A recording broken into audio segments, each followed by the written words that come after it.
नमस्कार, बहुत स्वागत है आपका राजीव टाइम्स में। आपके साथ मैं हूँ आराधना नामदेव। रुक करेंगे खबरों की ओर। जहां सर्दियों में प्याज की कीमतों में गिरावट की उम्मीद है, जिससे उपभोक्ताओं को बड़ी राहत मिलेगी। देश में प्याज की 2 फसलें होती हैं, जिनमें पहली फसल की कटाई नवंबर से जनवरी और दूसरी जनवरी से मई के बीच होती है। दिवाली और छठ के बाद मजदूर खेतों में लौट रहे हैं, जिससे आपूर्ति में सुधार होगा। फिलहाल दिल्ली एनसीआर में प्याज 60 से 70 रुपए प्रति किलो बिक रही है, जो कुछ दिन पहले 80 रुपए तक थी। जानकारों के अनुसार कीमतें 10 से 15 रुपए तक गिर सकती हैं। इससे शादी ब्याह वाले घरों और रोजाना खरीदने वालों को बड़ी राहत मिलेगी। तो बढ़ते अगली खबर की ओर, जहां भारत ने डिफेंस टेक्नोलॉजी में एक और ऐतिहासिक उपलब्धि हासिल की है।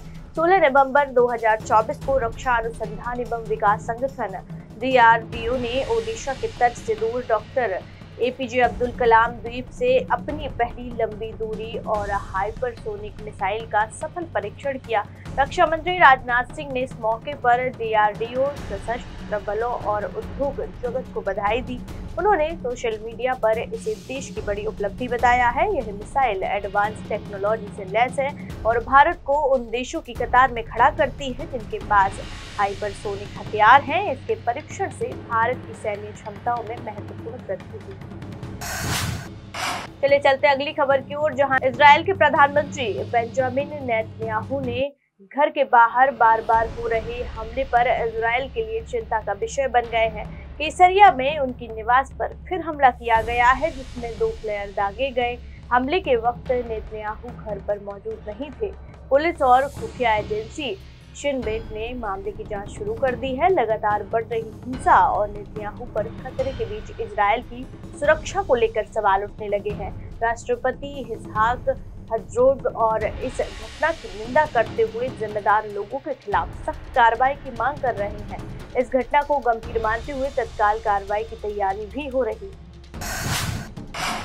तो करते अगली खबर का, जहां मणिपुर में हिंसा का दौर थमने का नाम नहीं ले रहा है। राजधानी इंफाल में भड़की ताजा हिंसा में मंत्रियों और विधायकों के घरों को आग के हवाले कर दिया गया। गुस्साई भीड़ ने वाहनों में भी तोड़फोड़ और आगजनी की है। पुलिस ने भीड़ को तितर-बितर करने के लिए आंसू गैस का इस्तेमाल किया है। स्थिति इतनी गंभीर हो गई है कि 7 जिलों में इंटरनेट सेवाएं बंद कर दी गई हैं और सुरक्षा के लिए सेना और असम राइफल्स के जवानों की तैनाती की गई है। फ्लैग मार्च निकाले गए और 8 लोग घायल हुए। पुलिस ने अब तक 23 लोगों को गिरफ्तार कर लिया है, लेकिन हालात अभी भी तनावपूर्ण बने हुए हैं। वहीं रुक करते अगली खबर का, जहां मिस यूनिवर्स 2024 में भारत का प्रतिनिधित्व कर रही रिया सिन्हा रेस से बाहर हो गई हैं। उन्होंने टॉप 30 में अपनी जगह बनाकर उम्मीदें बढ़ाई थी, लेकिन टॉप 12 में पहुंचने में वह असफल रही और यह भारत के लिए एक बड़ा झटका है, क्योंकि लोग चौथी बार मिस यूनिवर्स का खिताब लाने की उम्मीद कर रहे थे। रिया, जो मिस यूनिवर्स इंडिया 2024 का खिताब जीत चुकी हैं, उन पर देश की नजरें टिकी थी। फिलहाल टॉप 5 की घोषणा हो चुकी है। दुनिया भर के लोग अब जानना चाह रहे हैं कि इस साल का खिताब किस देश के सिर सजेगा। खबरों में फिलहाल इतना ही। देश दुनिया की तमाम खबरें देखने के लिए देखते रहिए राजीव टाइम्स। नमस्कार।